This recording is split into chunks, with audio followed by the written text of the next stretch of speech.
चलें, आज हम लोगों ने सेल फिजियोलॉजी शुरू करनी है। हमारे पास पहला रफ़ीला का पॉइंट नंबर 27 है, पेज नंबर 9 था। तो पॉइंट नंबर 27 में है which of the following organelle contains oxidases. ठीक है, तो पेरोक्सोसोम्स में होते हैं।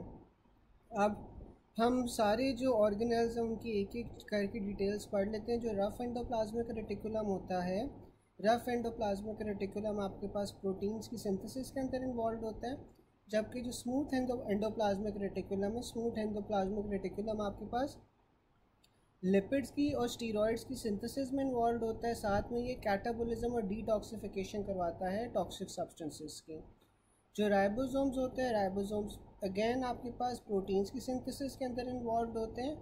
जो गोल्जी ऑपरेटर्स है, गोल्जी ऑपरेटर्स आपके पास प्रोसेसिंग में, पैकेजिंग में, लेबलिंग और डिलीवरी ऑफ प्रोटीन्स और लिपिड्स के अंदर इन्वॉल्व होते हैं। लाइसोसोम्स की अगर बात करें तो जो लाइसोसोम्स हैं वो आपके पास गोल्जी ऑपरेटर से ही अराइज करते हैं। इनके अंदर आपके पास हाइड्रोलेजेस होते हैं। ठीक है, और ये हाइड्रोलेजेस जो सा है ये आपके पास डीजेनरेट कर रहे होते हैं सब्सटेंसेस को। यूट्रस और ब्रेस्ट जो से आपके पास प्रेगनेंसी के बाद रिग्रेस करते हैं, वो आपके पास लाइसोसोम्स की वजह से रिग्रेस कर रहे होते हैं। फिर हमारे पास पेरोक्सोसोम्स आ जाते हैं। जो पेरोक्सोसोम्स होते हैं वो स्मूथ एंडोप्लाज्मिक रेटिकुलम से ओरिजिनेट करते हैं। इनके अंदर आपके पास ऑक्सीडेजेस होते हैं, H2O2 होता है और साथ में कैटालेजेस होते हैं। तो ये भी आपके पास डिग्रेडेड एंजाइम्स ही होते हैं यहाँ पे भी। और इसमें आपके पास जो पेरोक्सोसोम्स हैं ये आपके पास सिंगल मेम्ब्रेन होते हैं और साथ में ये लॉन्ग चेन फैटी एसिड्स की ऑक्सीडेशन करवा रहे होते हैं। फिर हमारे पास सेंट्रोसोम्स आ जाते हैं। जो सेंट्रोसोम्स होते हैं ये आपके पास क्रोमोसोम्स की मूवमेंट करवाते हैं सेल डिवीजन के दौरान में। और फिर आपके पास माइटोकॉन्ड्रिया आ जाते हैं। जो माइटोकॉन्ड्रिया होते हैं ये आपके पास एनर्जी हाउसेस होते हैं सेल के। ये सेल्फ रेप्लिकेटिव होते हैं। सेल्फ रेप्लिकेटिव क्यों होते हैं? क्योंकि इनका अपना डीएनए होता है। और साथ में ये क्योंकि एनर्जी हाउसेस ऑफ सेल्स हैं तो इसका क्या मतलब है कि एटीपी सिंथेसाइज करवाएंगे और ये इनिशिएट करवाते हैं एपोप्टोसिस को। एपोप्टोसिस क्या होती है? एपोप्टोसिस सेल्फ जौन सी होती है ना, सेल्फ डेथ होती है। ठीक है, सेल्स की। तो ये आपके पास सारे ऑर्गेनेल्स और साथ में उसने फंक्शंस बताए हुए हैं। अब एमसीक्यूज़ अगर हम देख लें तो एमसीक्यूज़ में सबसे पहले वो यही पूछ रहा है कि कौन सा ऑर्गेनेल है जो सेल्फ रेप्लिकेटिंग होता है। तो माइटोकॉन्ड्रिया ना सेल्फ रेप्लिकेटिव होता है क्योंकि इसके अंदर अपना डीएनए होता है। फिर it also comes as how increase in number of mitochondria occurs. तो माइटोकॉन्ड्रिया आपके पास सेल्फ रेप्लिकेशन करता है क्योंकि इसके पास अपना डीएनए होता है। Which organelle has DNA and so the ability to self replicate, तो माइटोकॉन्ड्रिया होगा। Anti cardiolipin antibodies present in mitochondria. ठीक है, तो जो एंटी कार्डियोलिपिन एंटीबॉडी होती है वो आपके पास माइटोकॉन्ड्रिया में होती है, माइटोकॉन्ड्रियल मेम्ब्रेन में होती है। अच्छा, मुझे कोई बता सकता है कि कौन सी डिजीज़ होती है जिसमें आपके पास एंटी कार्डियोलिपिन एंटीबॉडीज़ इंक्रीज़ हो जाती हैं? कौन सी डिजीज़ है जिसमें एंटी कार्डियोलिपिन एंटीबॉडीज़ इंक्रीज़ होती हैं? कोई बता सकता है?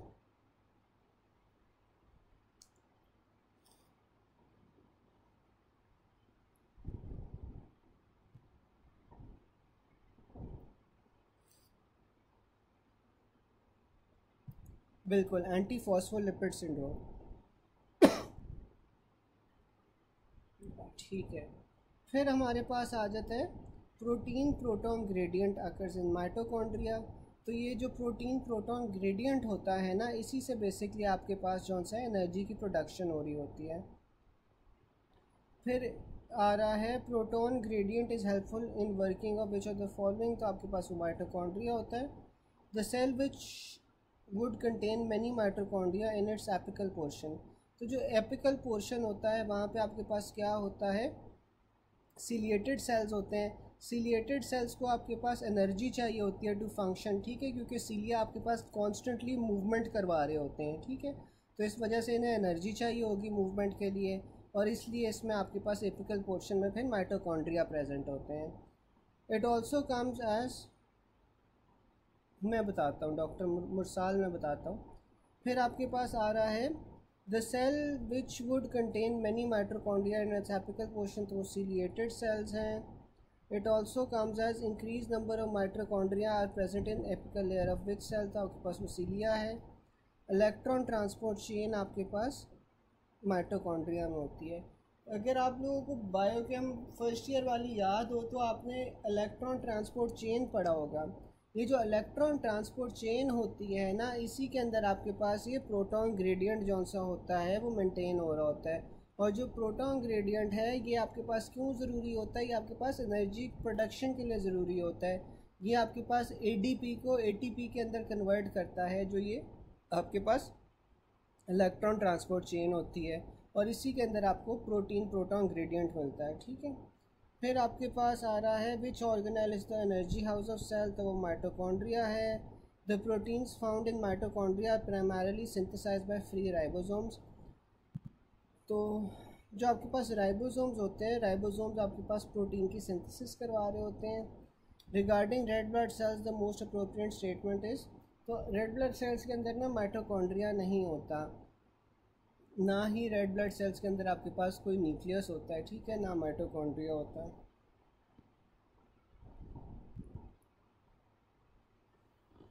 यहाँ तक किसी को कोई बात ना समझ आई हो?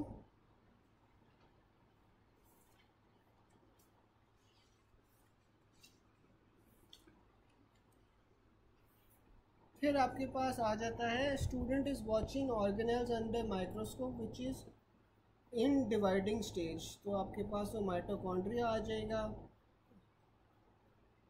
Organelle in dividing phase is mitochondria, cell in dividing phase is centriole, ठीक है। तो जो ऑर्गेनेल होता है डिवाइडिंग फेज में वो आपके पास माइटोकॉन्ड्रिया होता है, क्योंकि माइटोकॉन्ड्रिया जो सा होता है that is capable of self replication, ठीक है, ये हमने पढ़ा था। तो अगर वो ये पूछ ले कि ऑर्गेनेल इन डिवाइडिंग फेज, यानी कि वो ऑर्गेनेल जो सेल्फ रेप्लिकेट कर सकता है, तो वो आपके पास माइटोकॉन्ड्रिया होता है। अगर वो सेल पूछ ले डिवाइडिंग फेज में होगा तो वो आपके पास वो फिर सेंट्रियोल आ जाएगा। सेंट्रियोल आपके पास जो क्रोमोसोम्स होते हैं उन्हें पकड़ के रखता है, ठीक है, उन्हें ऑपोजिट पोल्स के ऊपर लेके जाता है जब आपके पास सेल डिवीज़न होती है, ठीक है। फिर आपके पास आ जाता है ribosomes, molecule of ribosomal RNA synthesized in the nucleolus. तो ये जो राइबोसोमल आरएनए है ना, ये आपके पास न्यूक्लियोलस के अंदर सिंथेसाइज हो रहा होता है, और that is the main constituent of nucleolus. In protein synthesis cells basophilia is due to ribosomes. तो प्रोटीन सिंथेसिस के दौरान ना आपके पास जो सेल्स में बेसोफिलिया मिलता है वो आपके पास क्यों मिलता है? वो राइबोसोम्स की वजह से मिलता है। बेसोफिलिक स्टेन होते हैं जो आपके पास प्रोटीन सिंथेसाइजिंग सेल्स होते हैं, और वो बेसोफिलिक क्यों स्टेन करते हैं? आपके पास राइबोसोम्स की वजह से। Basophilia of cell is due to ribosomes greater than rough endoplasmic reticulum. तो ये आपने ऑर्डर भी याद रखना है कि अगर आपके पास बेसोफिलिया ऑफ सेल्स आ जाए तो उसमें आपने रफ वो राइबोसोम्स को चूज़ करना है over rough endoplasmic reticulum. Cells get stained basophilic due to ribosomes. Staining property of cell is due to ribosomes. Polychromasia and erythropoiesis is due to HB ribosomes. तो आपके पास जो पोलीक्रोमेजिया होती है एरिथ्रोपोइसिस में आपके पास वो HB राइबोसोम्स की वजह से होती है। Basophilia of erythrocyte is due to ribosomes. अब जो आपके पास एरिथ्रोसाइट्स होते हैं ना, एरिथ्रोसाइट्स क्या होते हैं? एरिथ्रोसाइट्स आपके पास जो इमेच्योर रेड ब्लड सेल्स होते हैं वो आपके पास एरिथ्रोसाइट्स होते हैं। उनके अंदर जब सेल डिवीज़न हो रही होती है या सेल मैचुरेशन हो रही होती है जब एरिथ्रोसाइट्स की, तो आपके पास वो बेसोफिलिक स्टेन करते हैं। A slide of parotid gland showing acini with dark reddish purple cells, most likely cell organelle responsible for cytoplasmic basophilia। आपके पास क्या होगा? इसमें आपने राइबोसोम्स को प्रेफर करना है रफ एंडोप्लाज्मिक रेटिकुलम के ऊपर। The microscopic study of pancreas shows basophilia in the cytoplasm of cells. The organelle responsible for basophilia आपके पास राइबोसोम्स होगा। Eosinophilia and apoptosis and necrosis will occur due to loss of RNA। तो apoptosis में और necrosis में जब cell death होती है ना, तब आपको ईओसिनोफिलिया मिलता है, ठीक है। सेल डेथ के दौरान आपको ईओसिनोफिलिया मिलेगा, और वो क्यों मिलेगा? वो आपको लॉस ऑफ RNA की वजह से मिलेगा। और अगर वो स्पेसिफिक होकर पूछता है कि कहाँ के RNA के लॉस की वजह से मिलेगा, तो ये साइटोप्लाज्मिक RNA होता है जिसका लॉस हो रहा होता है एपोप्टोसिस और नेक्रोसिस में। फिर आपके पास एंडोप्लाज्मिक रेटिकुलम आ जाता है। Nuclear membrane is continuous with rest left endoplasmic reticulum. तो जो आपके पास न्यूक्लियस की मेम्ब्रेन होती है वो आपके पास रफ एंडोप्लाज्मिक रेटिकुलम के साथ कंटिन्यूस होती है। Which organelle is continuous with the nuclear membrane, तो आपके पास वो रफ एंडोप्लाज्मिक रेटिकुलम आ रहा है। न्यूक्लियस एनवेलप्स आपके पास न्यूक्लियस एनवेलप या न्यूक्लियस मेम्ब्रेन के साथ आपके पास एंडोप्लाज्मिक रफ एंडोप्लाज्मिक रेटिकुलम होता है। The site of drug detoxification, तो आपके पास ड्रग की डिटॉक्सिफिकेशन अभी हमने ऊपर पढ़ा था कि वो स्मूथ एंडोप्लाज्मिक रेटिकुलम से होती है। ठीक है, स्मूथ एंडोप्लाज्मिक रेटिकुलम जौन सा होता है वो कौन सी चीज़ों की सिंथेसिस करवाता है, कोई मुझे चैट बॉक्स में बता सकता है कि जो स्मूथ एंडोप्लाज्मिक रेटिकुलम होता है वो आपके पास उससे क्या चीज़ें सिंथेसाइज हो रही होती हैं।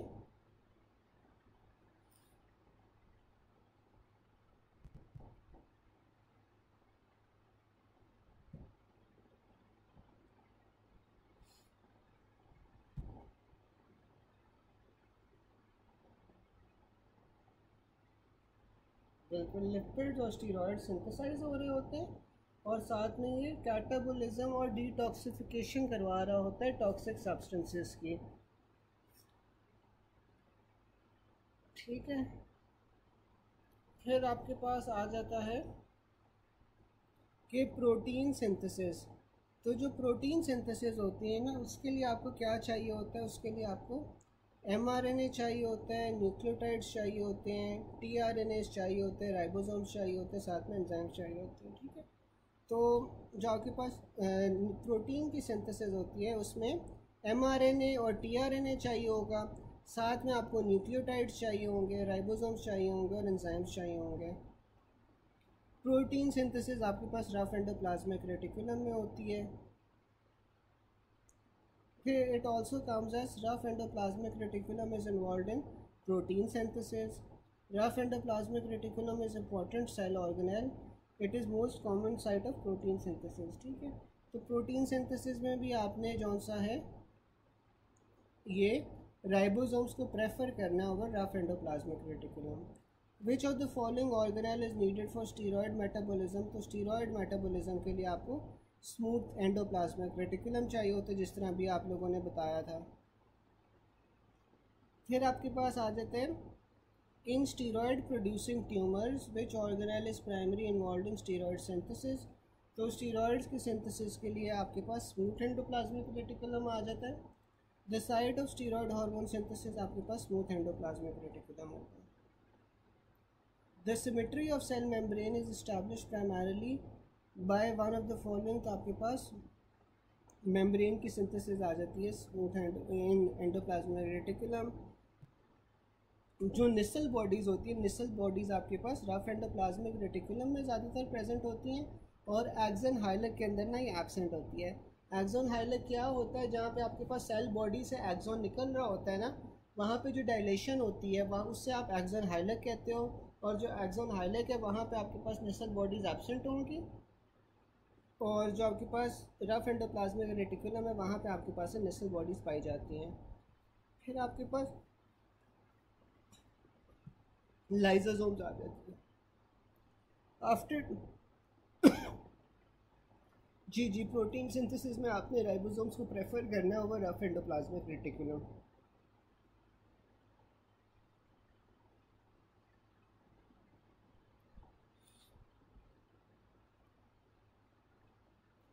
फिर आपके पास आ जाता है आफ्टर डिलीवरी यूट्रस किस तरह रिग्रेस करता है। डिलीवरी के बाद आपके पास यूट्रस लाइसोसोम से रिग्रेस कर रहे हैं। It also comes as few months after parturition. The gradual recession of enlarged uterus and breast is function of lysosomes. A few weeks after delivery, the regression of enlarged uterus and breast takes place due to lysosomes.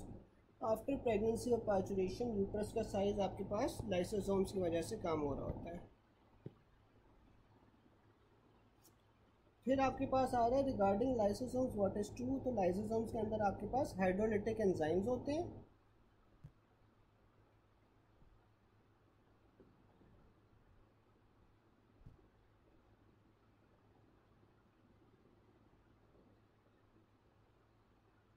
एक second मुझे दीजिएगा।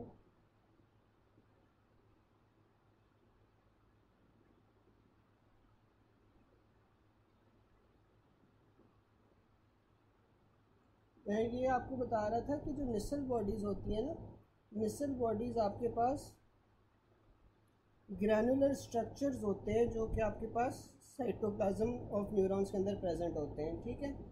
अब ये जो Nisal bodies है ना, Nisal bodies आपके पास protein की सिंथेसिस के अंदर जौन सी है ना वो इन्वॉल्व होती है, ठीक है। निसल बॉडीज़ आपके पास प्रोटीन सिंथेसिस के अंदर इन्वॉल्व होती हैं और ये आपके पास ग्रैनुलर स्ट्रक्चर्स होते हैं।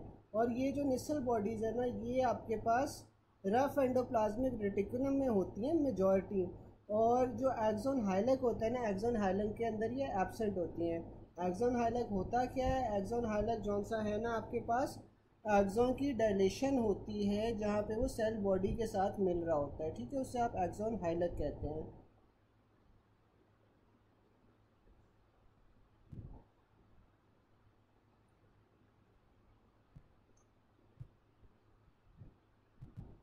उसके बाद हमारे पास आ जाता है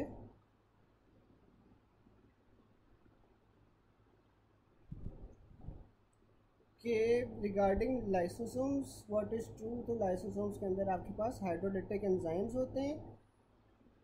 ट्रू रिगार्डिंग लाइसोसोम्स आपके पास ये हाइड्रोलेजेस होते हैं। Few weeks after delivery the regression of large uterus और ब्रेस्ट आपके पास लाइसोसोम्स की वजह से आ रहा होता है। HNE अगर स्टेनिंग करवाओ तो स्टूडेंट को आपके हेलो स्ट्रक्चर्स मिलना है अराउंड द न्यूक्लियस, तो ये आपके पास क्या होगा? लाइसोसोम्स होंगे। जो लाइसोसोम्स होते हैं ना वो आपके पास होलो स्ट्रक्चर्स ही होते हैं। और ये लाइसोसोम्स कौन से होते हैं, डिराइव कहाँ से हो रहे होते हैं? कोई चैट बॉक्स में बता सकता है कि जो लाइसोसोम्स है कहाँ से डिराइव हो रहे होते हैं?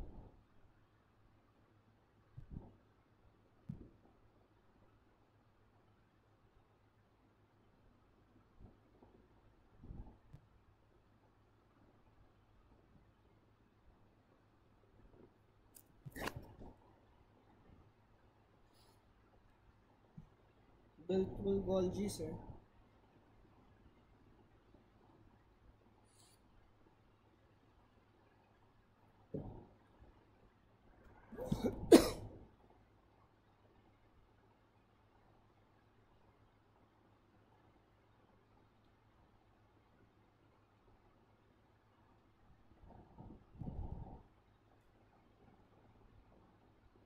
अच्छा, फिर आपके पास आ रहा है a child presents with blindness and mental retardation on histology his lysosome shows a deficiency of hexosaminidase A the child are suffering from Tay सैक्स डिजीज, ठीक है।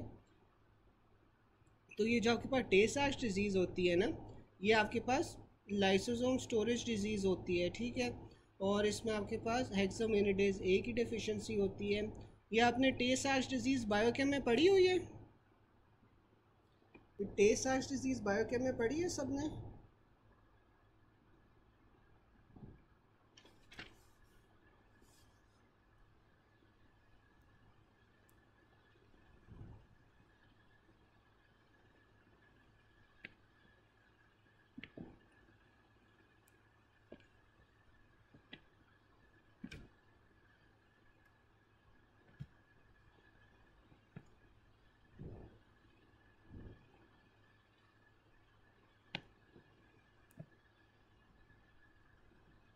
चलो, अब जो टे सैक्स डिजीज़ होती है ना, ये आपके पास लाइसोसोमल स्टोरेज डिजीज़ होती है।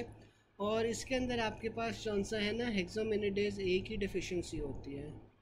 नहीं पढ़ी? बाकी सब ने तो पढ़ी हुई है। चलो मैं आपको थोड़ा सा बता देता हूँ कि जो आपके पास टे सैक्स डिजीज़ होती है ना, ये आपके पास एक इनहेरिटेड डिसऑर्डर होता है जिसमें आपके पास जो ब्रेन है और स्पाइनल कॉर्ड है इसकी प्रोग्रेसिव डीजेनरेशन होती है, ठीक है। ये आपके पास जौन सा है म्यूटेशन हो रही होती है, इसमें आपके पास हेक्सा ए जीन की और क्रोमोसोम 15, ठीक है। और ये आपके पास एक ऑटोसोमल रिसेसिव डिजीज़ है। अब इसमें आपके पास होता क्या है, इसमें आपके पास हेक्सोमेनिडेज ए की डिफिशिएंसी होती है। और जो हेक्सोमेनिडेज ए होता है ना, वो आपके पास नेसेसरी होता है for breaking down fatty substances, जिसे आप GM2 गैंग्लियोसाइड्स कहते हैं, ठीक है। तो ये इसलिए आपके पास ज़रूरी होता है। अब अगर आपके पास ये हेक्सोमेनिडेज ए की डिफिशिएंसी होगी ना, तो आपके पास जो मोटर स्किल्स हैं वो आपके पास लूज़ होना शुरू हो जाएंगे, ठीक है। और इसके अलावा आपके पास सीजर्स होंगे, विजन लॉस होगा, इंटेलेक्चुअल डिसेबिलिटीज़ होगी, ये सारी चीज़ें आपके पास होती हैं, ठीक है। फिर आपके पास आ जाता है which enzyme deficiency causes Pompe's disease. तो पॉम्पीज डिजीज़ में भी आपके पास लाइसोसोमल अल्फा ग्लूकोसाइडेज एंजाइम होता है जिसकी डिफिशिएंसी होती है। Type of endocytosis that occurs in lysosomes, तो लाइसोसोम्स के अंदर आपके पास फेगोसाइटोसिस हो रहा होता है। Primary lysosomes are membrane bound intracellular organelles that contain acid phosphatase. फिर आपके पास पेरोक्सिसोम्स आ जाते हैं। जो पेरोक्सिसोम्स थे उनका क्या काम था, कोई बता सकता है? चैट बॉक्स में हमने पेरोक्सिसोम्स का क्या पढ़ा था?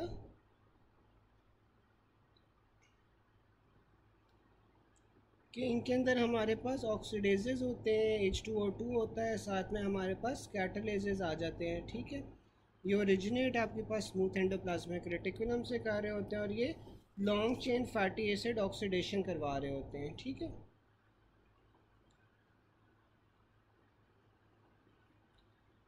चल फिर आपके पास जो very long chain fatty acids हैं वो आपके पास कहाँ पे कैटलाइज हो रहे हैं? वो आपके पास पेरोक्सिसोम्स के अंदर कैटलाइज हो रहे हैं। In the cell peroxisomes are concerned with catabolism of very long chain fatty acids.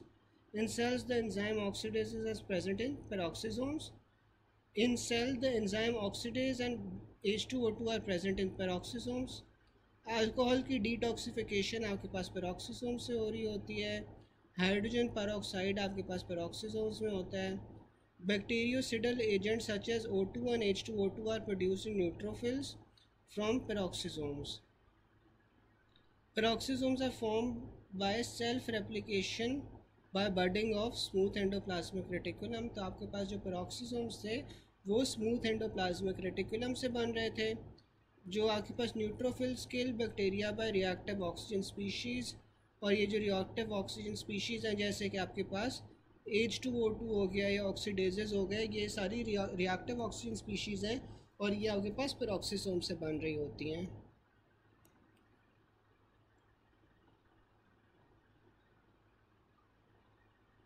फिर आपके पास गोल्जी ऑपरेटस आ जाता है।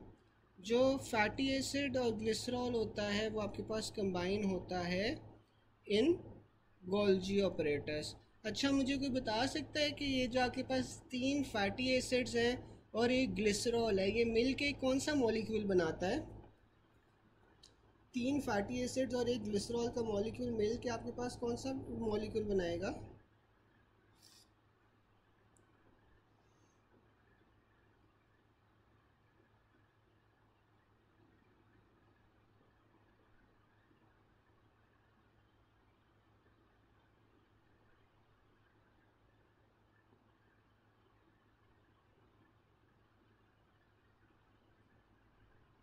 बिल्कुल, ट्राइग्लिसराइड्स।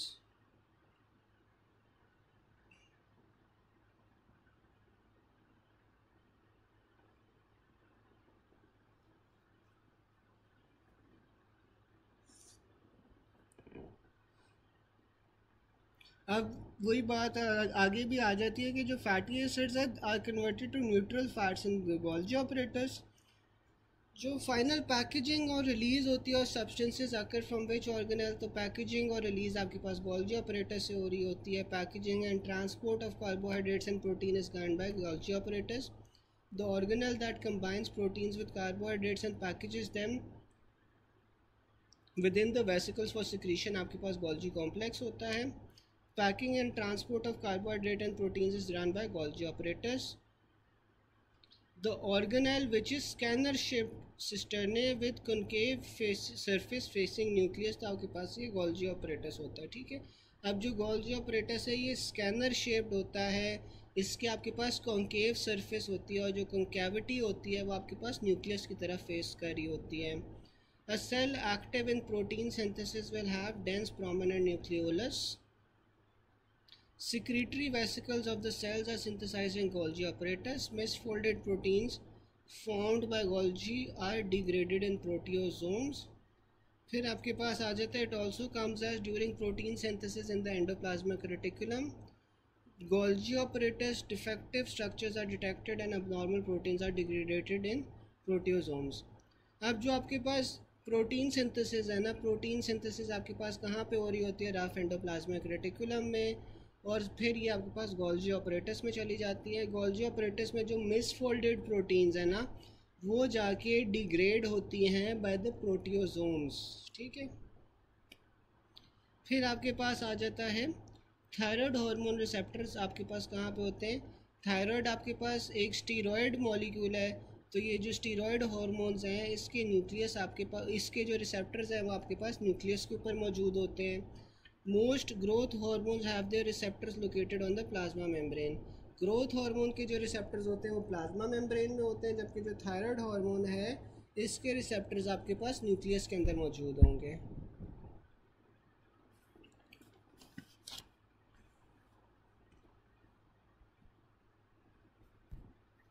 फिर आपके पास आ जाता है रिसेप्टर्स फॉर टायरोसिन काइनेज। तो टायरोसिन काइनेज के भी आपके पास सेल मेम्ब्रेन पे होते हैं। Endotoxin bacteria present in bacteria are part of outer cell membrane. How do erythrocytes prevent from oxidative stress? तो जो एरिथ्रोसाइट्स होते हैं ना, इनके अंदर आपके पास HMP शंट मौजूद होता है। जो HMP शंट है वो आपके पास एरिथ्रोसाइट्स को ऑक्सीडेटिव स्ट्रेस से प्रिवेंट करता है। Most likely feature of nucleoli is, तो न्यूक्लियोलाई के अंदर आपके पास कोई लिमिटिंग मेम्ब्रेन नहीं होती। फिर आपके पास रिवर्सिबल सेल इंजरीज आ जाती हैं। First observable sign of reversible cell injury cardiac cell में क्या होती है कि आपके पास कॉन्ट्रैक्शन बैंड्स बन जाते हैं साइटोप्लाज्म में, ठीक है। तो रिवर्सिबल सेल इंजरी में आपके पास कार्डियक सेल्स में कॉन्ट्रैक्शन बैंड्स बन जाते हैं। Also remember first observable sign of irreversible cell injury cardiac cells आपके पास कॉन्ट्रैक्शन बैंड्स हैं साइटोप्लाज्म के। जबकि रिवर्सिबल सेल इंजरी में आपके पास क्या क्या चीज़ें होती हैं? रिवर्सिबल सेल इंजरी में आपके पास पहले सेल स्वेल करता है, एंडोप्लाज्मिक रेटिकुलम की स्वेलिंग होती है, साथ में माइलिन फिगर्स मिलते हैं। जबकि इरिवर्सिबल सेल इंजरी में आपके पास क्या क्या चीज़ें आ जाती है? Karyolysis, karyorrhexis, pyknosis, necrosis, apoptosis which is autophagy of cells. तो ये आपके पास फ़र्क है रिवर्सिबल और इरिवर्सिबल सेल इंजरी में। अगर कार्डियक सेल का आ जाए और कार्डियक सेल की इरिवर्सिबल सेल इंजरी हो तो वहाँ पे आपके पास कॉन्ट्रैक्शन बैंड्स बन जाएंगे। तो most reliable sign of irreversible cell injury, तो आपके पास उस क्या आ रही है? Autophagy of cell which is apoptosis. A patient has MI angiogram was done showing 90% artery blocked. Signs of irreversible cell injury आपके पास क्या होता है? कैरियोहेक्सिस होता है। Irreversible damage to nucleus shows कैरियोलिसिस।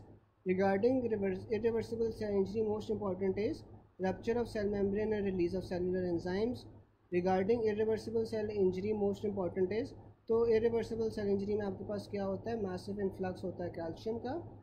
The central factor in the pathogenesis of reversible cell injury क्या होता है? आपके पास membranes का डैमेज हो जाता है। A cell was being studied under the microscope which shows large mitochondrial densities. ये आपके पास क्या इंडिकेट करता है? Irreversible cell injury. फिर सेल श्रिंकेज हो रही है, साइटोप्लाज्मिक ब्लैब्स बन रहे हैं, ये आपके पास किस चीज़ का फीचर है? साइटोप्लाज्मिक इरिवर्सिबल सेल इंजरी का। Which of the following is the earliest observable sign in irreversible cell injury in MI? तो आपके पास ये क्या हो रहा है? MI के अंदर आपके पास कॉन्ट्रैक्शन बैंड्स बन रहे हैं। रिवर्सिबल सेल इंजरीज़ में आपके पास क्या हो रहा था? एंडोप्लाज्मिक रेटिकुलम की स्वेलिंग हो रही थी, साथ में आपके पास सेलुलर स्वेलिंग होती है, ठीक है। और साथ में स्वेलिंग क्यों होती है? जो सेल की स्वेलिंग होती है वो आपके पास एक्स्ट्रा सेलुलर वाटर की एंट्री की वजह से हो रही होती है।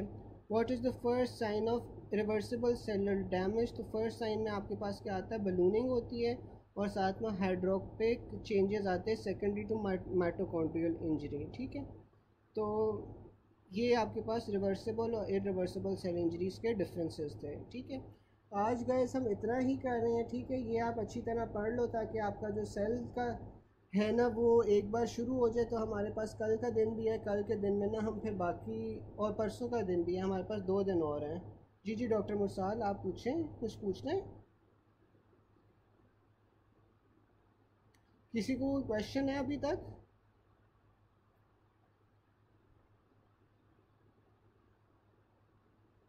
किसी को कोई क्वेश्चन है?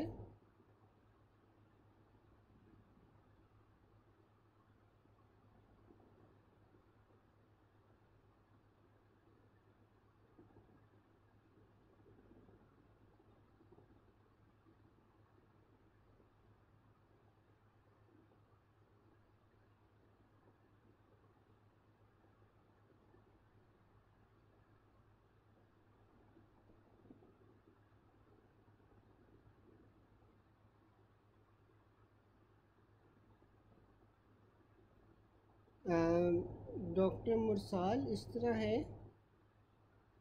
नहीं नहीं, वो ना जो इरिवर्सिबल सेल इंजरी है ना, उसमें आपके पास ऑप्शंस में एक ही दिया होगा, ठीक है। जैसे उसने सारी चीज़ें दी हुई है ना, कैरियोलिसिस, कैरियोहेक्सिस, पिक्नोसिस, नेक्रोसिस, एपोप्टोसिस, ये सारी तो ऑफ कोर्स नहीं दी होंगी, कोई एक चीज़ दी होगी इनमें से ऑप्शंस में। तो आपको वो एक चीज़ पिक करनी होगी कि इरिवर्सिबल सेल इंजरी में ये चीज़ों में से होता है, ठीक है। तो ऐसा नहीं है कि सारी आपको करेक्ट ऑप्शंस दी होंगी, ना ही इसका कोई स्पेसिफिक ऑर्डर है। आपको बस एक ही करेक्ट ऑप्शन दिया होगा और आपने वही चूज़ करना होगा, ठीक है।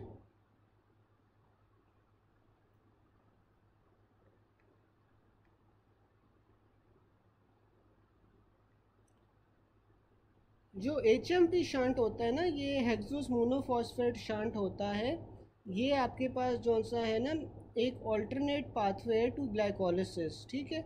और इसमें आपके पास ना N A D P H produce हो रहा होता है। और ये जो N A D P H है ना, ये आपके पास जो सा है ऑक्सीडेटिव स्ट्रेस के साथ डील करता है। कैसे करता है? जो आपके पास NADPH होता है, वो अपना हाइड्रोजन मॉलिक्यूल जौन सा है ना, वो जो ऑक्सीजन का फ्री रेडिकल होता है उसे दे देता है और वो OH बना देता है, ताकि जो आपके पास वो फ्री रेडिकल है ना, वो डैमेज ना कर सके सेल को, ठीक है। तो ये जो हेक्सोस मोनोफॉस्फेट शंट है ना, इसमें आपके पास NADPH प्रोड्यूस हो रहा होता है।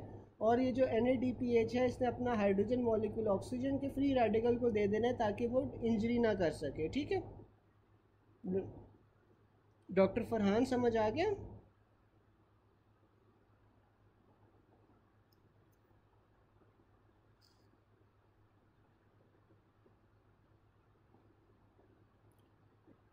और किसी को कोई क्वेश्चन तो नहीं है?